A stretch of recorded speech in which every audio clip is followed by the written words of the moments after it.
পক্ষ থেকে আজকে আমাদের মেয়রকে এখানে পেয়ে আমরা খুব খুশি।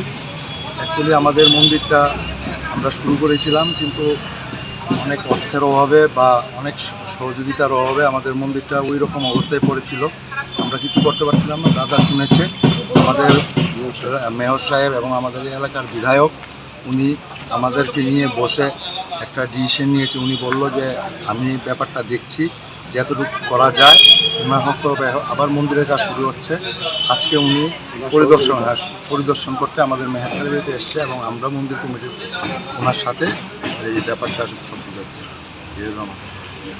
কত বছর যাবত ধরে পরে আজকে এই মন্দিরটা আমাদের যে মন্দির ভেঙে আবার শুরু করতে আমার 2 বছর, প্রায় 2-2.5 বছর ধরে একই জায়গায় পড়েছিল মন্দিরটা।